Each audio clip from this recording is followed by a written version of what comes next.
Good.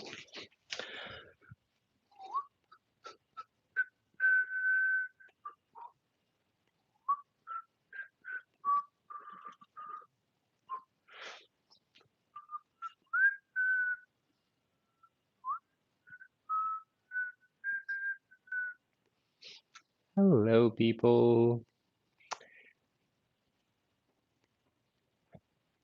So, let's see.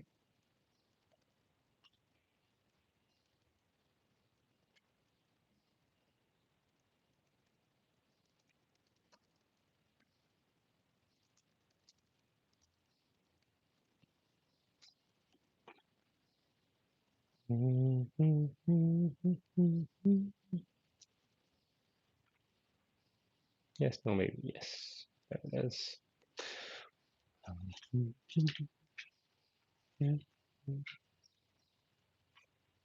Hello, everyone. Welcome, welcome. I'm just posting the links on Facebook. Updated, not there yet. Hope everyone is doing well today. Good. There we go. If you have a chair, grab it because we're going to do some seated breathing exercise today. Before we move on to standing exercise to work a little bit more on tying on the breath with the movement that we do from set 2. Maybe I should put breath work.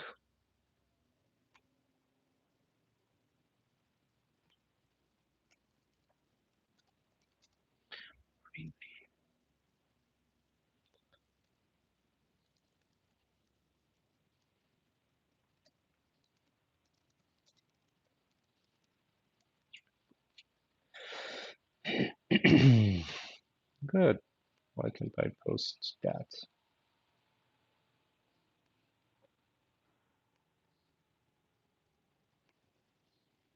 Oh, because I need to say where I want it to be posted. Good. Thank you for joining. Give me just one little bit more. Toom, toom, toom.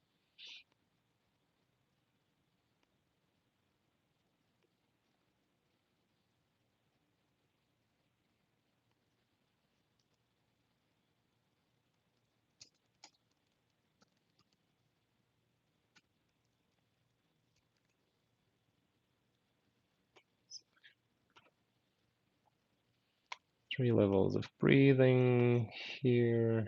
Share.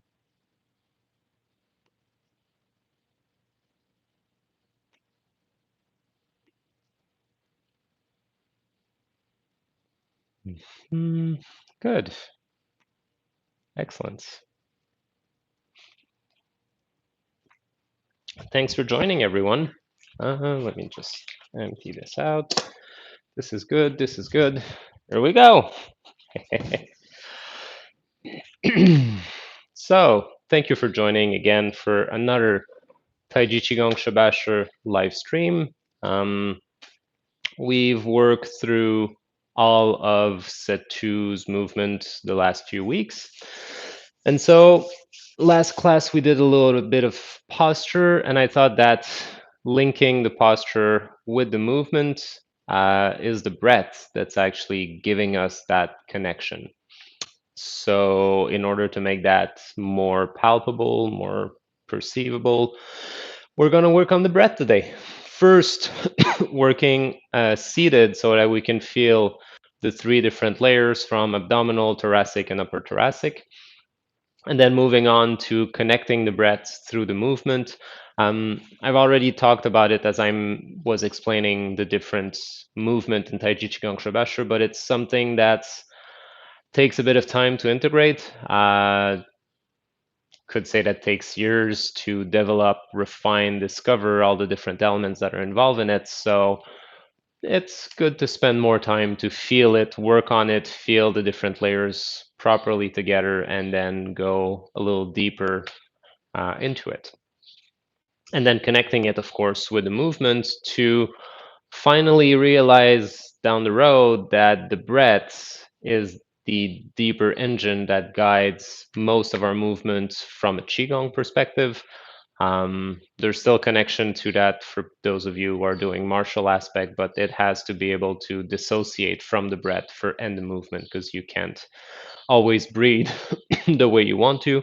But then again, when you start to move in a certain way, naturally the breath comes in based partially on the movement. So that's a whole other discussion somewhere else. But for the Qigong specifically, most of the muscle and the muscle chain involved in the inhale will generally connect with our rising movement. When we relax and exhale, we have those downward movements, and then we can use that for left and right, pulling and pushing.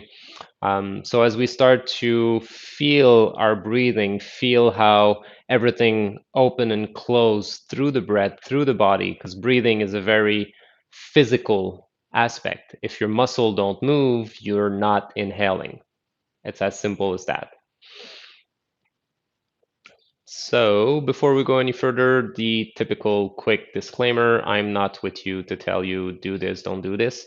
Um, so you have to be aware because we're going to work on the breath. It is possible that a small amount of people start to feel a little bit of dizziness as they start to reoxygenate themselves and more oxygen reach to the brain. We're not going to do any breath hold or any forced breathing. All the breath is slow, but if you're under oxygenated, you might feel a little bit lightheaded.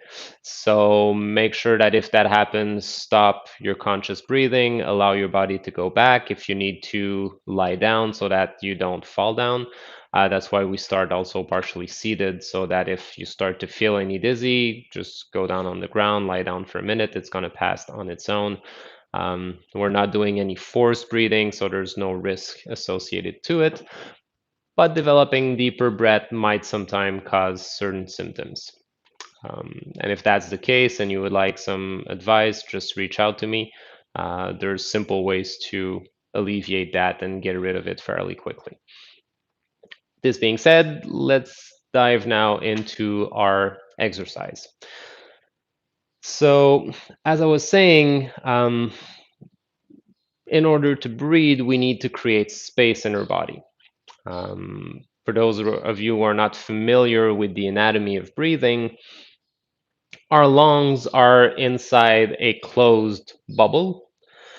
That bubble has less pressure inside than the outside air. Therefore, when we expand and open up that bubble, it creates a sucking effect that pulls the air in. That's how we inhale. In order to create more space, we need to use our muscle, first the diaphragm, to push downward, creating more space from the lower part of the lungs. Then connecting with the ribs and opening the ribs sideways so that we have more space on the side. And then we have the upper thoracic where we have the rotation of the clavicle, the placement of the neck, the rotation of the first two ribs, and then the opening of the head through the sinus cavity as well. So breathing really takes on those three different layers. We could almost say that abdominal breathing relates to the lower dantian, thoracic breathing relates to the middle dantian, and uh, upper thoracic and head really relates to upper dantian. So we have these correlation through the breath that we can play with as well. When we start breathing, we need to start from the foundation, from the base. And this is through the abdomen. Part of this comes because the movement of the diaphragm will give us more than half our space capacity around the lungs. Average adult has about 5.5 liter, sorry, 5.5 liter of space around the lungs or within the lungs for inhaling. 3 of those liters come from the movement of the diaphragm. So if your diaphragm is not working, you're already losing 3 out of 5.5. So you're left with maybe 2.5. But usually if the diaphragm doesn't work, the other two don't work very well either. So you want to first start to feel how the diaphragm moves, how you can create more space below the lung by compressing and creating more pressure in the lower abdomen so that the space becomes a little wider. Then the second step, from the thoracic breathing, the movement of the ribs, you can get about another 2 liters. So we're now up to 5. And then within the lungs, the last half liter of capacity comes from the clavicles and the opening of the first 2 ribs. And we don't really take into account the sinuses in this because we're thinking about the lungs as far as an organ and pulling in oxygen. But we now know that the sinuses play a huge role in the production of nitric oxide as far as a transmitter, and now it connects with the lungs to bring more nitric oxide through the body. So moving and opening the sinuses cavities allow us to really get much more air, nitric oxide produced, and connecting in with the rest of the body. So in order to start, we'll look at how we can breathe better with the diaphragm, moving the organ, creating a bit more pressure. And I'll explain a little bit later how this also ties in with the movement of the blood and fluid, since breathing is not just about taking air in and out, it's also about moving the blood and moving the lymph and all the other fluids in the body. And so you'll have a better understanding of this once you experience it a little bit for yourself. Since we're doing it seated, we're starting seated just because it's a little easier to really feel that adjustment of the hips so that the hip bowl is nice and aligned. Um, Basically, if this is my hips, I want them to be nice and vertical. I don't want them to tilt one side or the other, because then I can really get everything to come inside and fill up rather than having it kind of half blocked and coming out from one side or the other. So in order to be properly seated, because yes, most of us don't sit properly when we do, we want to rock ourselves a little forward in order to feel that the sit bone are lifted from our chair, coming back gently, feeling the center of our sit bone, and then coming back a little too far to feel that the hips and the sit bone are kind of rolling under, and we're a bit in that position.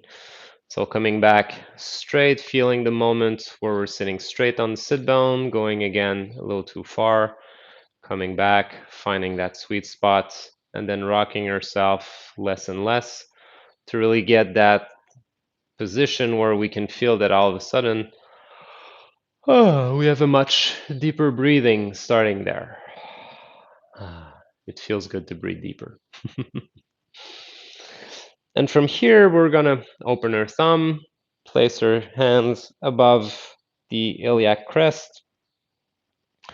For those of you who are familiar with acupuncture, the thumb lands more or less on bladder 23. If you don't know where that is, it's okay. It's about belly button height in the back. And it's just on the outside of the quadratus lumbaris muscle. So you have the spine, you have that first large rectangle muscle, and you just go on the outside of it to feel it. We'll be using our index finger at belly button height. So my belly button is here, my index is at the same height, and I'll be spreading my other fingers, pointing a little bit lower on my abdomen, and then putting just a little bit of pressure with it to feel how deeply is my breathing at this point.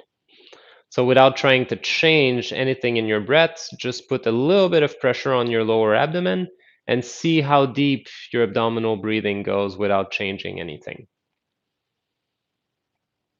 So naturally, just inhale, feel until where you can feel the pressure. Is it reaching at least your belly button? Do you feel that your chest is going up and down? Or can you really feel the pressure only in the abdomen? If you feel it in the abdomen, do you feel it above the belly button, that the stomach area is kind of bloating up? Or can you feel really the space under the belly button filling up? Can you feel that as you inhale, it kind of starts to fill up from closer to the pubic bone, the lower part, or does it fill up from the belly button and down? Can you feel the pressure reach all the way down to the perineum? Can you feel the pressure on the side pushing a bit your hands outwards? Can you feel it all the way to the back? Can you feel your thumb being pushed outward as well? Right now, don't try to change anything, just observe how your breath is feeling.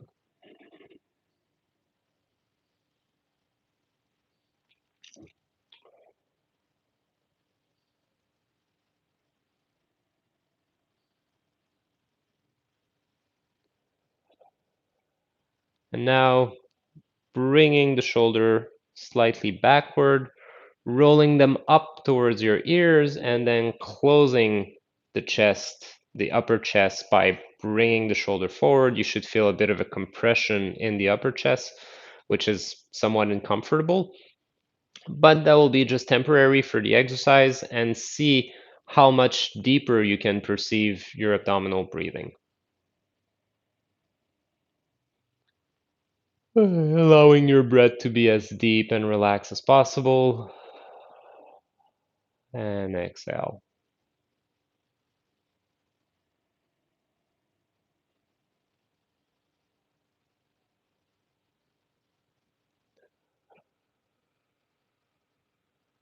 Let's do one more deep breath with the shoulder closed. And then relaxing your shoulders and trying to keep the same depth of breath as you're back into a more natural, comfortable position.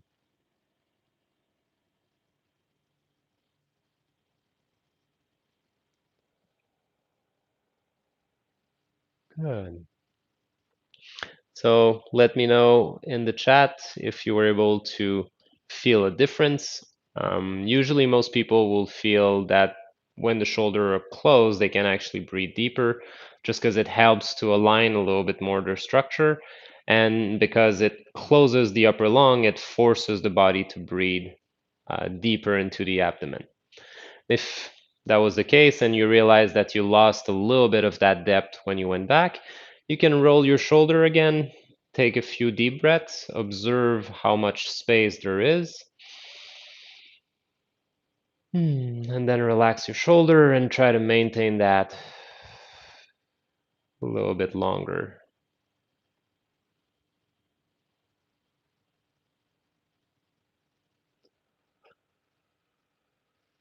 Good.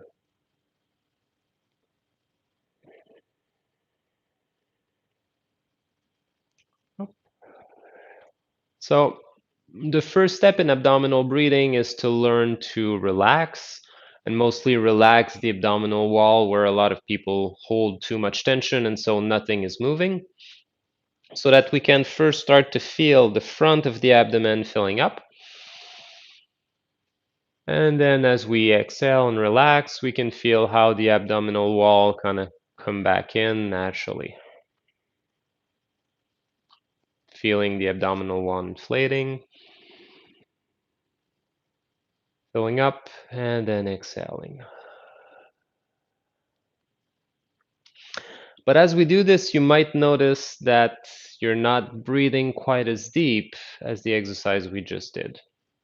And that's because if we allow only the relaxation of the abdominal muscle, then the diaphragm, when it push, the pressure is redirected in the front, but then it gets lost because there's nowhere for it to go. And so the diaphragm can't really push anymore because it doesn't have a response. The pressure that it's trying to add is just being depleted outward. So what we're looking for is to reach a tensegrity effect through the abdominal wall. We want the muscle of the abdomen to have a bit of an elastic response. So at first they need to be relaxed, but as they receive the pressure, they should start to feel like an elastic that pushes back a little bit. And so as we start to feel the response of the abdominal wall, that pressure is slowly redirected towards the perineum. And if the muscle of the perineum are a little too loose, then we reach more or less the same point as we had in the abdomen, where we feel the pressure going down, but it's almost like if it was going through the chair into the ground, and we would lose that pressure because the perineum muscle are just too loose, and everything just kind of goes away. So as we inhale, feeling how the abdominal wall is has a slight elastic tension, a slight tonicity to it, redirecting that pressure to the perineum. The perineum also start to have this little bit of elastic tension, which as it start to show up will have a pulling effect on the tailbone and the sacrum. And because we have this vertical hips opening, the sacroiliac joint will start to open up, and then the coccyx and the sacrum will be able to slide slightly under, starting to reduce the curvature curve of the lumbar spine. So as I'm using the diaphragm pushing down, I feel the tonicity or elastic tension from the abdominal wall, redirecting the pressure to the perineum. And as the perineum start to have this elasticity as well, pulling down the coccyx and the sacrum, opening the sacroiliac, reducing the lumbar curvature, and feeling that internal pressure pushing against the spine to come and open Migmen and reduce the lumbar curve. So we can, again, place our hands on top of our hips, index at belly button height, the thumb in the back, and feel how, as we inhale, the front, the bottom, and the back starts to fill up.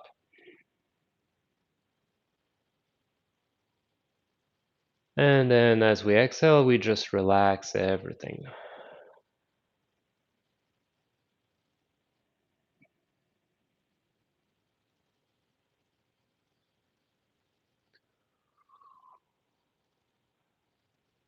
Good. One more deep breath.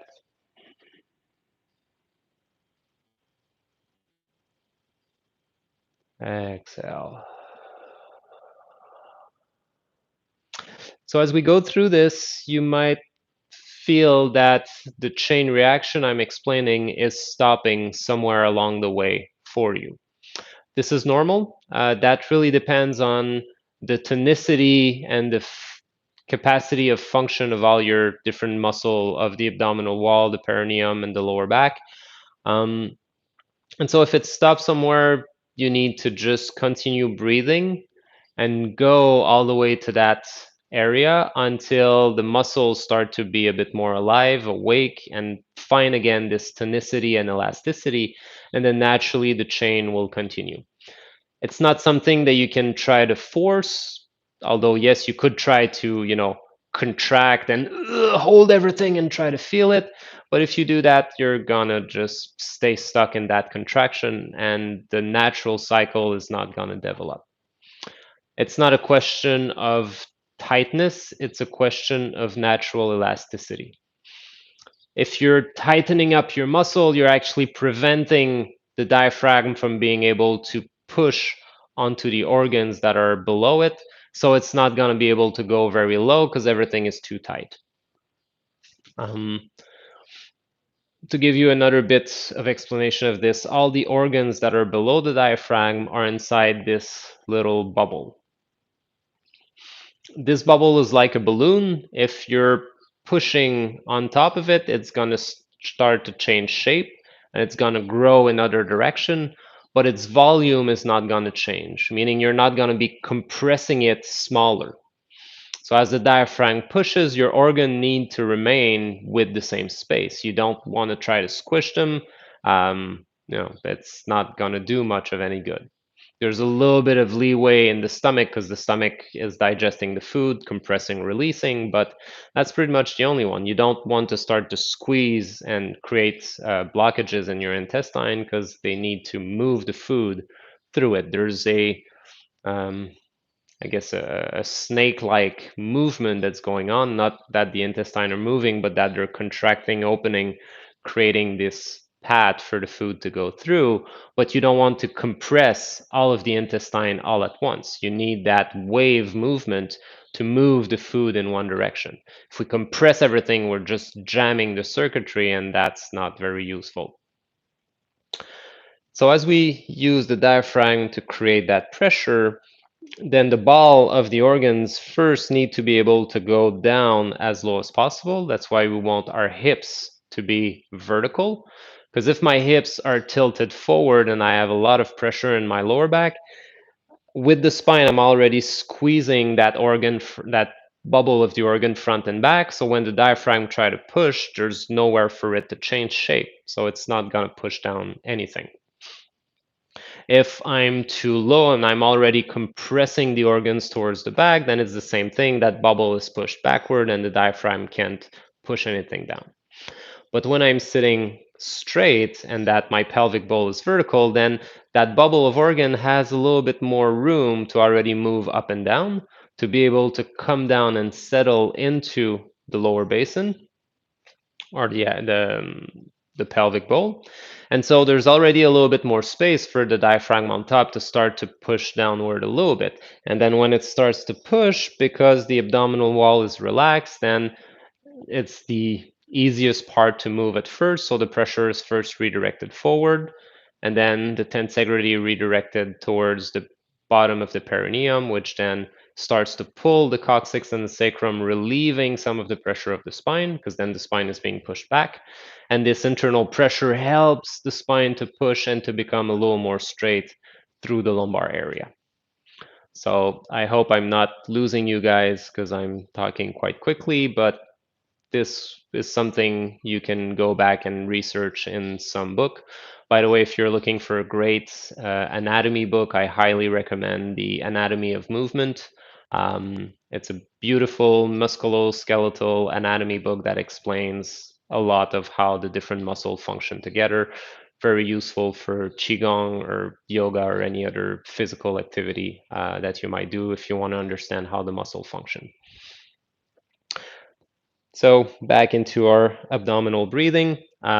Let's do the exercise again, putting the thumb a little bit towards the back, index finger at the belly button height, spreading our fingers down all the way to the pinky, reaching around just above the pubic bone, putting a little bit of pressure and then inhaling. Trying to feel that pressure going all the way through the back, and then when we exhale, just relaxing so I can shut up a little bit and not talk so much and let you enjoy your breath. Inhale.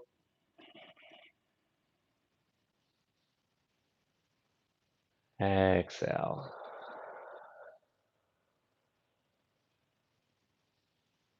Inhale.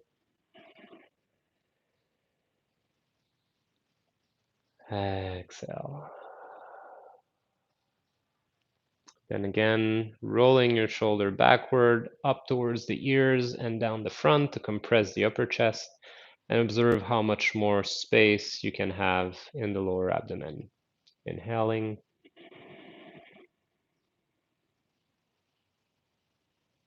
Exhaling.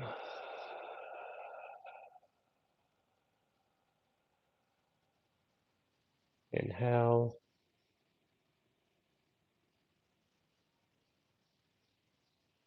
Exhale.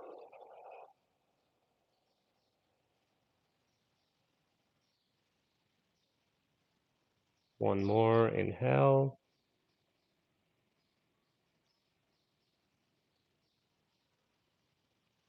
Exhale. Relaxing the shoulders. Inhaling through the lower abdomen, maintaining the same depth even though the shoulders are more relaxed.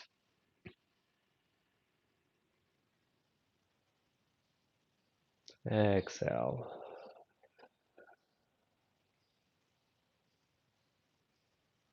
Inhale.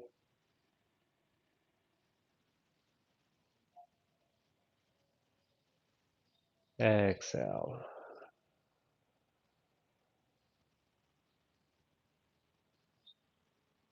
Once more. Inhale.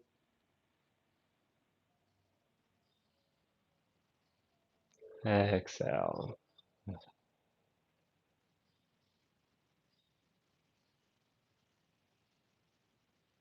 Good. How are you guys doing?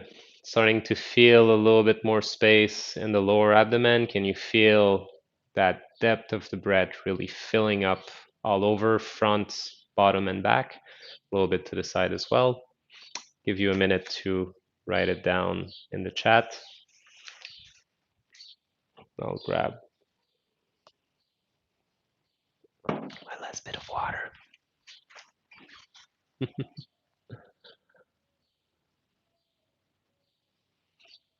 Yes, no, maybe.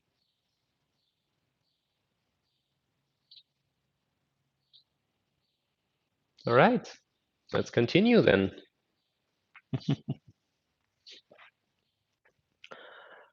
So, abdominal breathing, we then want to add thoracic breathing on top of it. And if you are writing something, just keep writing and finish it, and I'll look at it in a bit.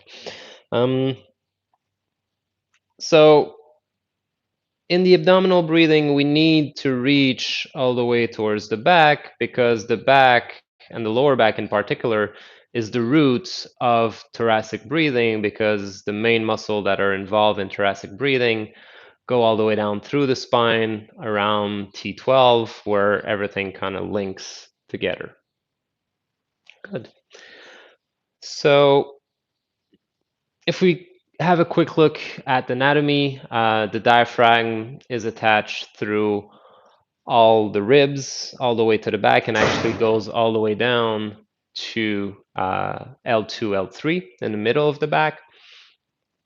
And so on the inside, we also have the psoas that go all the way up to L1. So there's a connection between the psoas and actually, which one is deeper? The psoas is on top of the diaphragm. So the diaphragm goes in, the psoas is on top, and it help to adjust and straighten the spine so that the diaphragm really get that last bit of pull vertically when the spine is straighter. And then on the outside, we have the quadratus lumbaris that go all the way up to the last floating ribs, T12, where the lower trapezius also tie up all the way to T12. So we have that outside connection between the two. And I'm talking about the lower trapezius because he's the first one that will help us pull the shoulder blades down. And then the middle trapezius and rhomboid will bring it closer to the spine so that the serratus can start to pull open the ribs together before the intercostal muscle will start to kind of bring the ribs upward afterwards. Intercostal muscle play a small role in the inhale. They're definitely not the most important. Really, the main one we need to work with is the serratus because he's the one that gives us all the space. And then we add a little bit more by pulling the ribs up. If I'm not opening the ribs outward first and I only try to use the intercostal muscle, on the inhale, I need to have the clavicle and the first rib properly placed so that when they contract, they pull up. If the upper torso and the spine are not in place and I try to contract the intercostal muscle, I'll be more in an exhale like a cough, where everything compress and actually participate in the exhale. So the intercostal muscle can play either inhaler or exhaler role. That depends on the whole structure. That's why we want to first place the structure up so that they can play the small role that they have. But the serratus major and the upper and lower serratus will play a much bigger role in stretching and opening the ribs so that everything else comes in and open up. So lower trapezius. We want the lower trapezius to be able to sink, or actually to pull the shoulder blade down so that everything sinks and connect well towards the spine, because the serratus muscle is in between the ribs and the shoulder blade being here. And because it is attached to the shoulder blade, as my shoulder blade go down and towards the spine, the serratus is stretched, so it has a stronger leverage pulling the ribs towards the back. If my shoulder blade is high and out, then my serratus is short, so it doesn't have much pull. That's why I want it to be down and closer to my spine so that my serratus is nice and stretched and happy to pull the ribs up so we get this opening here. In order to feel that and to have this opening or sinking of the shoulder blade, we'll place our thumb on the lateral line of the body. For those who are familiar with acupuncture, you can get spleen 21, which is basically the sixth from up, so fourth from down, intercostal space. Basically, if you put your thumb in the area, will feel sensitive and you'll find it fairly easily if you're not familiar with the point. And then take your other fingers and spread them a little bit towards the side so you can feel the ribs. And in this case, we want the shoulder to go back and down so that we can really feel the shoulder blade downward. From here, once the shoulder blade are placed, then when we inhale, we can feel how the ribs will start to open, a little bit like wings. If you watch my elbow, you'll see that when I inhale, they go up and down because my ribs are moving. And so if I keep my arm up and you observe the ribs when I breathe, you can see how the ribs here, mostly towards the back, will start to open and come back as I exhale and as the muscles start to relax. I'm just watching myself. Maybe you can't see it that well with the camera. Sorry. So as we bring our shoulder down, we have this movement starting to happen. Another way to feel that is using movement number 2 from Taiji Qigong Shibashi set 1.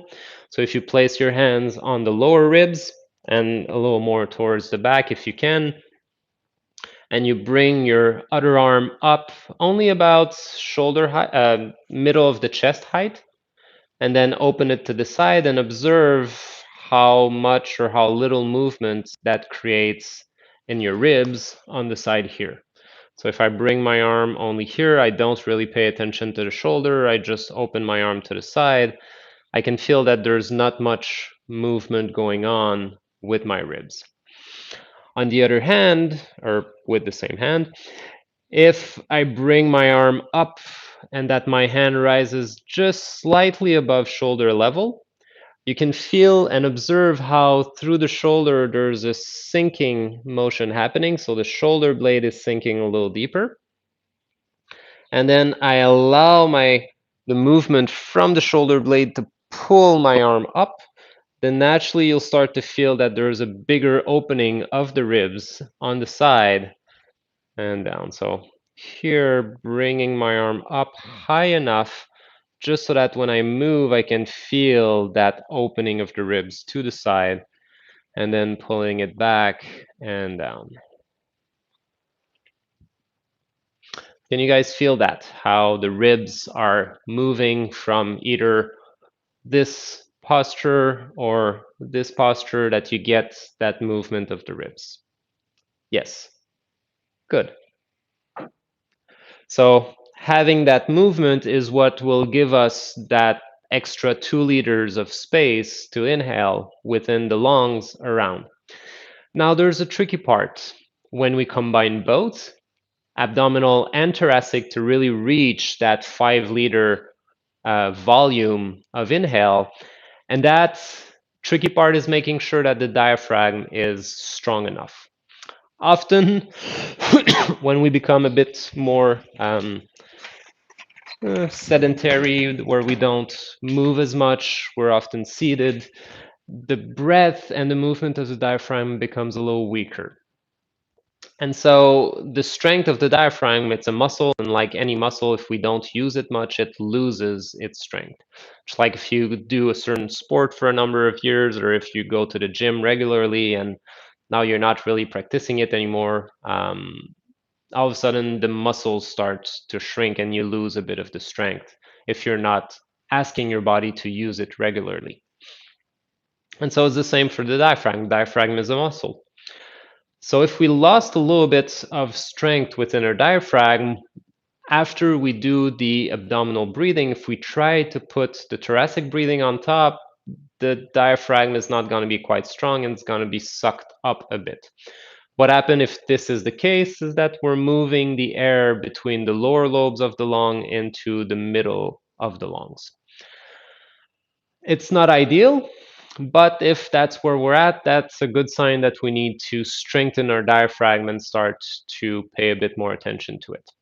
In order to verify that, and just before I go any further, if the diaphragm is strong enough, then it remains low. And then when we open the ribs, we can inhale more. So then we really have that full capacity. So to verify if we have it, we'll go back to our first exercise. Just keeping this time one hand, either left or right, doesn't matter. Select the one that you like. And take the other one, placing it on our ribs. So we're going to try to keep the shoulder neutral, but maintain the shoulder blade down. First, inhaling through the abdomen, so having the lower part fill up first. And then on top, adding the thoracic breathing.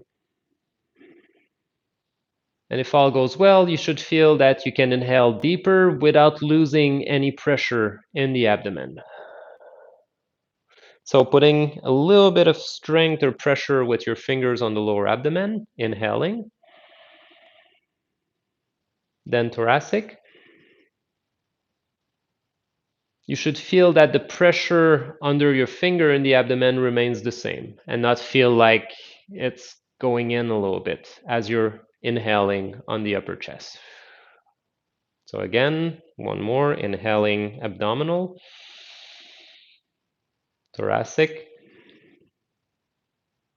exhale. So you should feel almost like two-story, like a two-story building. First is opening, then the second, and then when you exhale, both naturally kind of come back down gradually. So if you can feel both independently without losing pressure on the lower abdomen, good job, your diaphragm is healthy. If you feel that you're losing a little bit, but you're still able to inhale more, then the diaphragm does lose a little bit of its positioning, but not too much. And if you feel like you're not really inhaling, you're just expanding here, but you lose everything down, then you're just moving the air into the lungs. So you have to kind of strengthen a little bit your diaphragm for it to function properly. This exercise is a very good one if you're seated. If you're lying down, another good way to strengthen the diaphragm as you're lying down is to put some pressure on the lower abdomen, somewhere midway between the belly button and the pubic bone.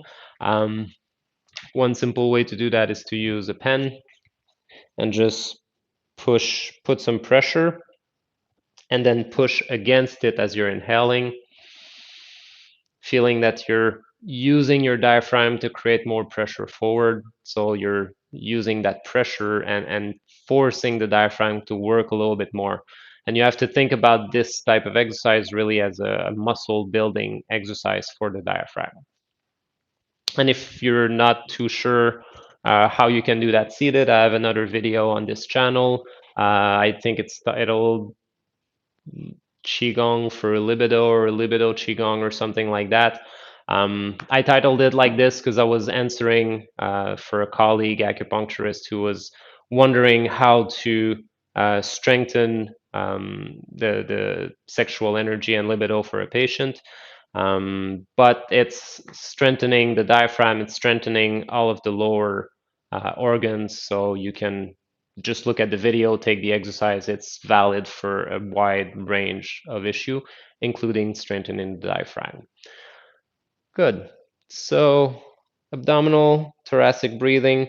In Taiji Qigong Shibashi set 2, one of the exercises that we have that really helps to open up and feel this expansion is the dragon testing its palm, golden dragon pushing its palm. As we inhale, here the sinking of the shoulder blade is what pulls our arms up. allowing that space for the ribs to open to the side, sinking the arm and then pushing forward. So having first the lower abdomen until the hand reach the diaphragm, then the thoracic. Then we have the upper thoracic, which we'll see in a moment, and then exhale and relax as we push. So the connection between the thoracic and upper thoracic, we have the ribs opening to the side, which because they're moved and open from the back, the front part of the ribs act a little bit like a hinge, and the sternum, which is in the middle, like I said a hinge, but it's more like a gear, where you have the gear from the ribs, which are all the different parts connecting through the solid piece in the middle. So as the rib will open, the sternum will actually go down and not be pushed up. So because my strength is in the back, my back is filling up, the ribs are being pulled, naturally the front part kind of pulls down just a little bit. And because also of the connection with the abdominal muscle tying up here, it's just going to pull everything down slightly. And this is a notion that's often misunderstood in Qigong or internal arts, that notion of a rounded back or a monkey or turtle back and hollowing the chest. If I hear this, I want to hollow the chest, I want to round my back, and I try to do it, I'll just hollow my chest and round my back. But that doesn't do any good. It just compresses the upper chest and I can't breathe anyway. Some people will say, oh, if I do that, I can, breathe more into the abdomen, just like the exercise we did, because it's more or less the same posture. But that posture is made to develop abdominal breathing and close everything else up. But if we want to have the full volume, we can't breathe up in the chest with the closed shoulder. So on the opposite, we want that strength to go back through the back, opening up and allowing the front to be relaxed.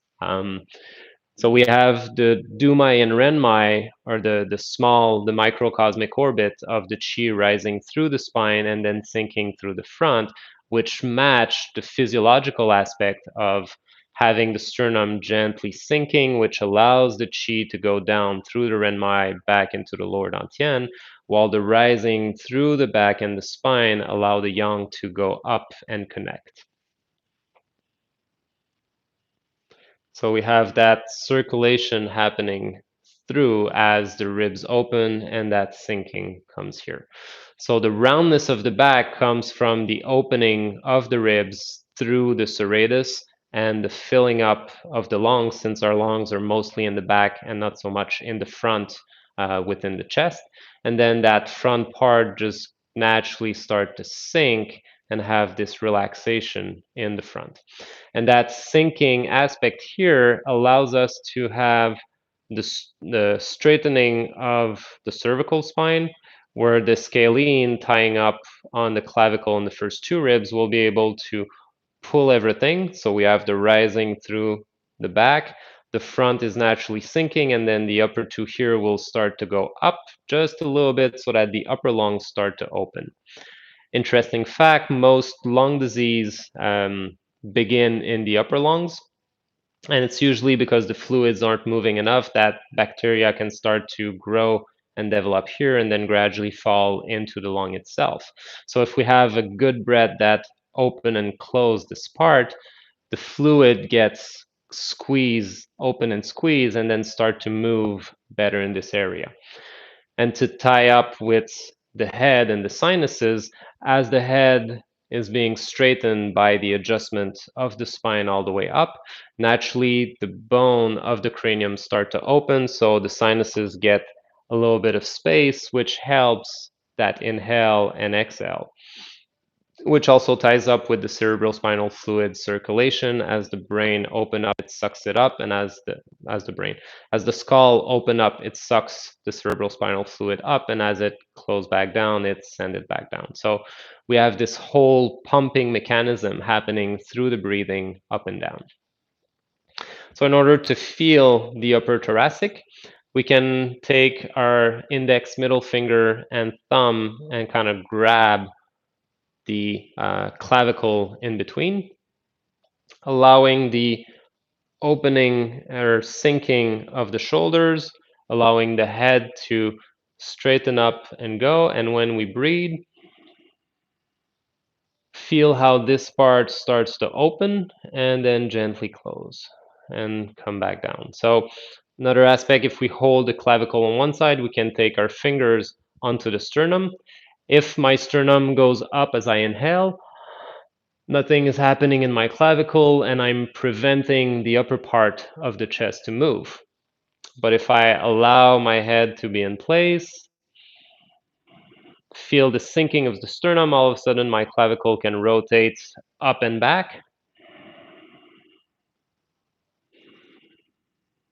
and feel how this is opening here and then closing.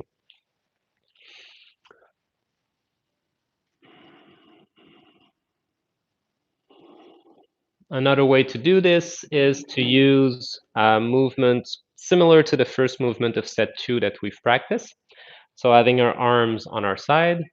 As we inhale, we allow the arms to rise all the way up. Once my hands are up, my palm turn facing each other rather than outside. So my palm face each other. And then I let my arms come down with my thumb pointing back, feeling how this comes and open up the upper part of the shoulder, rotating everything out, allowing the sinking, the deeper sinking of the shoulder blade so that the upper shoulder and the first two clavicle can be nice and open. So you can do that just on one side. If you grab your clavicle between the thumb and the index, inhaling, you bring your arm up, turning the palm backward and then bringing it down to the side. You should feel how the clavicle just rotated completely and you have a much open front of the chest. And exhaling down. So again, inhaling.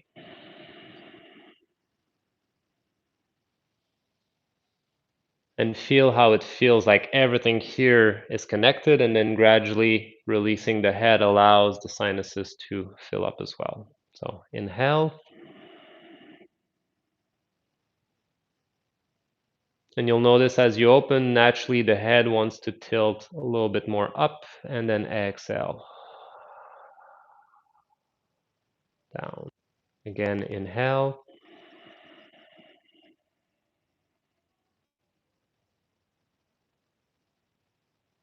Exhale.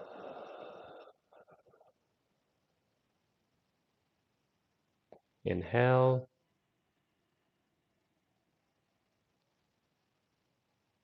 Exhale. Sorry, let's do that again. Inhale. All the way here. And exhale.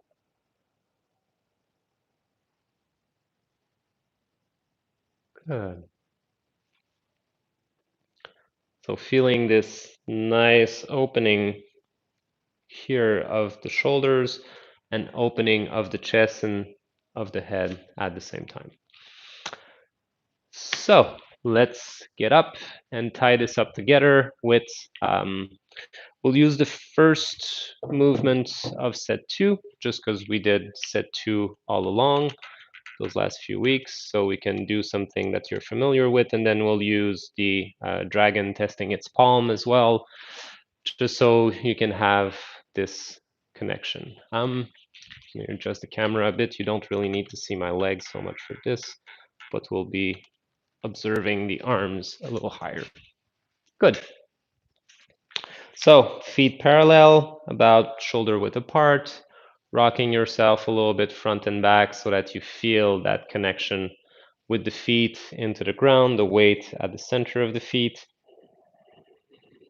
Relaxing the knee, relaxing the hips. How are we doing time-wise? Wow, I am already over an hour. Well, if you guys want to stick around, I'll do an extra 10, 15 minutes for this and we'll close it up.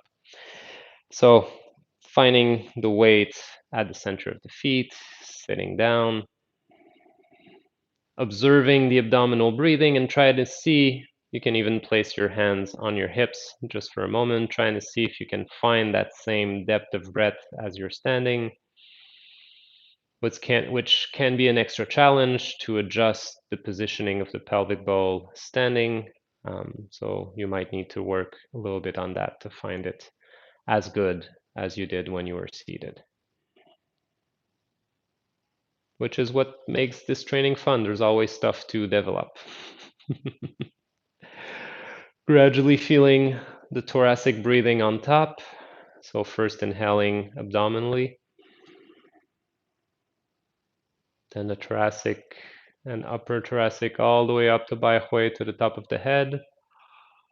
And gently exhaling, feeling the relaxation through the body all the way down back towards the feet, deep into the ground. Inhale.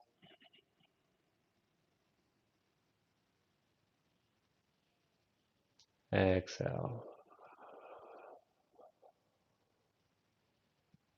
Gently turning the palm back. Inhale, allowing the arm to rise.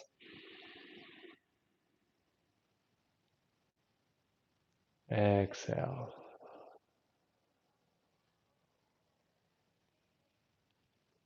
Inhale.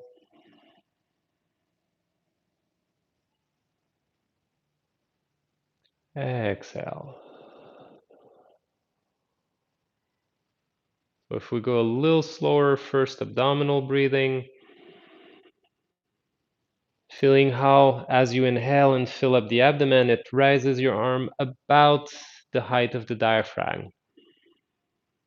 And then when you add thoracic breathing, then all of a sudden the sinking of the shoulder blade raise the arm till about shoulder level, and then the upper thoracic connecting all the way to the top of the head, all the way to the fingers, and then we're coming back down on the side. Inhaling.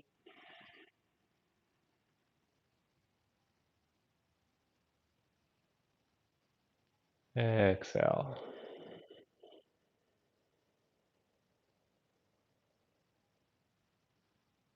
Inhale.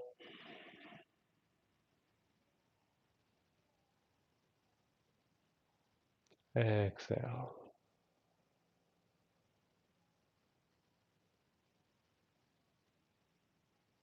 In.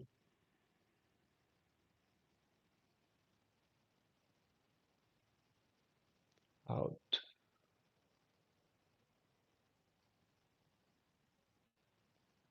Abdominal.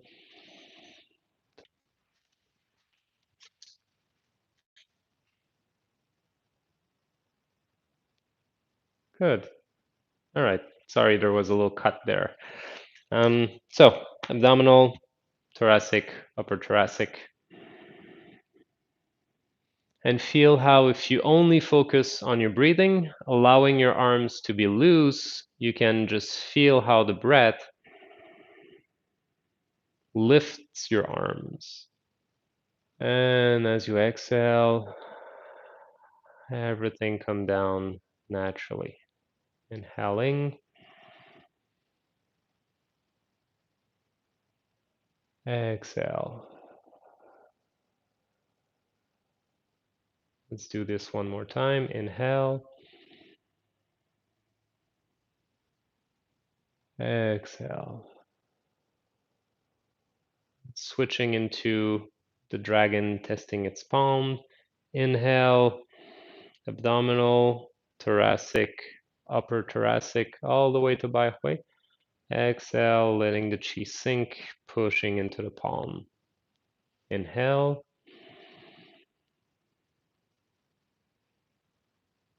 Exhale. And again, letting your breath guide the movement.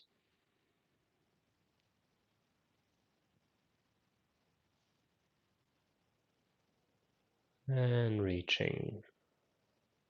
One more. Inhale.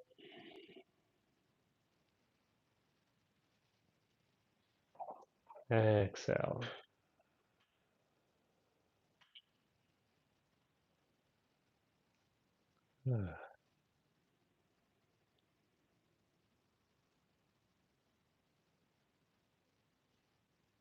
And relaxing. Good. Gently rubbing the palm together.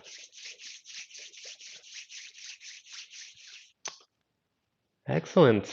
Any questions on this? Were you guys able to feel how the breath kind of creates that wave through the body, which makes our arms a lot lighter, and all of a sudden they just follow along doing the movement. We just have to have the image or the movie of the movement in our head and allow the breath to guide us as we go through, and everything just kind of happen on its own. Let me know in the chat.